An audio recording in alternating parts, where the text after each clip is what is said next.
138 में उनके खिलाफ नॉन वेलेबल वारंट है और वो वांटेड चले आ रहे हैं। तो इतना सिंपल आसान केस नहीं है।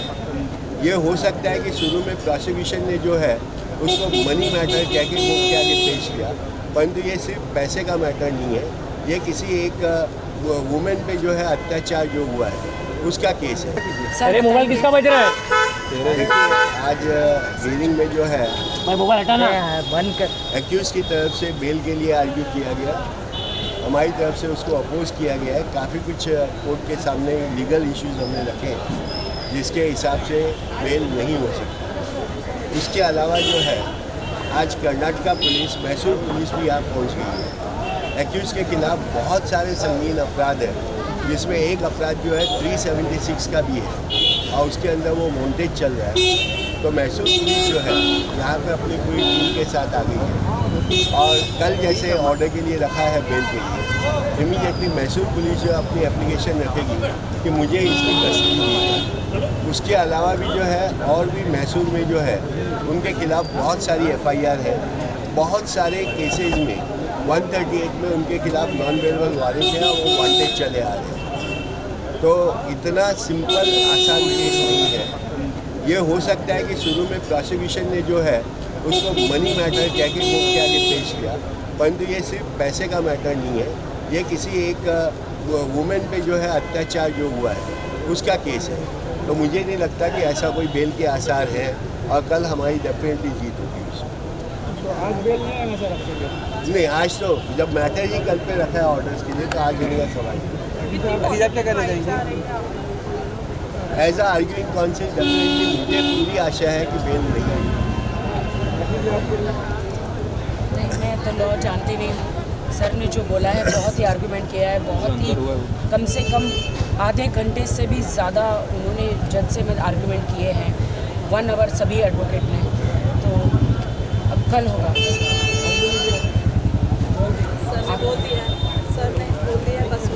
सर के सामने हम क्या बोल सकते हैं? बताना चाहेंगे?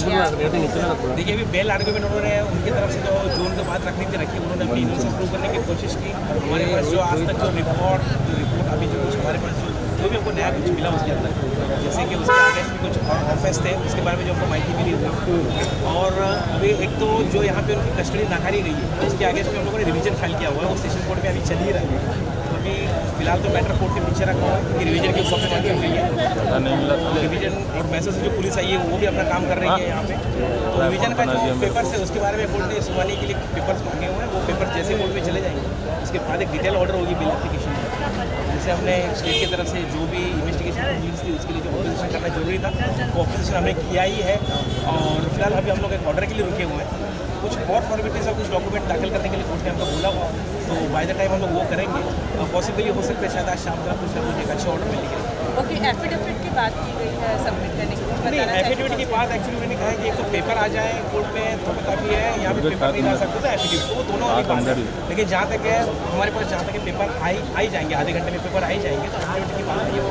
ऐसे में मैसूर पुलिस और कर्नाटक पुलिस की तरफ से कितना सपोर्ट हो रहा है? जी, अभी देखिए वो उनके केस के इन्वेस्टिगेशन के लिए आरोपी की कस्टडी लेने के लिए आए हुए हैं, ठीक है ना। ऐसा देखा जाए तो उनके लिए फिलहाल तो इतना ही है, इम्पोर्टेंट है कि वो कस्टडी ले आरोपी की।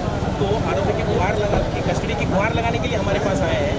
और हमारे इन्वेस्टिगेशन अपना जो केस है वो टोटली डिफरेंट है, बस क्योंकि जबकि आरोपी हमारे केस में यहाँ अरेस्ट है तो इसलिए उनको फॉर्मेलिटी होती है, लीगल फॉर्मेलिटी होती है कि उनको हमारे कोर्ट में आना पड़ता है और परमिशन लेनी पड़ती है। तो उसी सिलसिले में वो लोग आए हुए हैं। फिलहाल उस केस के बारे में हम लोग ज़्यादा राखी, आपको बहुत सारे इल्ज़ाम लगाए गए हैं कोर्ट के अंदर डिफेंस के वो मैं साथ। आके आपको बताती हूँ, बिकॉज ये अब सब फिलहाल दोपहर तक सब चीज़ जो है वो कुछ देर के लिए काम अपना चल रहा है। दोपहर के बाद में पिक्चर काफ़ी हद तक क्लियर हो जाएगी। फिलहाल थोड़ा सा पे जो इल्जाम लगाए गए हैं हमारे एडवोकेट है वो डिफेंड करेंगे। देखिए, इनके ऊपर जो मैं अभी क्लियर कर देता हूँ, हाँ, इन पे जो इल्ज़ाम लगाए गए कि इन्होंने उसके साथ क्रूरती की है, मगर ऐसा अगर कुछ होता है जब भी किसी को पकड़ा जाता है तो सबसे पहले उसे मेडिकल चेकअप के लिए लेके जाएगा और यहाँ भी वो कंपलसरी है, उनको लेके गया गया।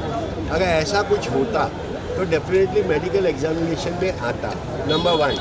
नंबर 2, उनकी बेल एप्लीकेशन में कम से कम कहीं तो कुछ लिखा होता मगर बेल एप्लीकेशन में कुछ ना लिखे, एक कोर्ट के आगे सिंपैथी क्रिएट करने के लिए argument किए गए। और इस आर्ग्यूमेंट्स में कोई दम नहीं है। राखी जी सवाल ही नहीं उठता, बल्कि वो अपने आप में विक्टिम है, उनको इतना सताया गया है, उससे आगे क्या हो सकता है। ठीक, थैंक यू। मैं आती हूँ। ओके।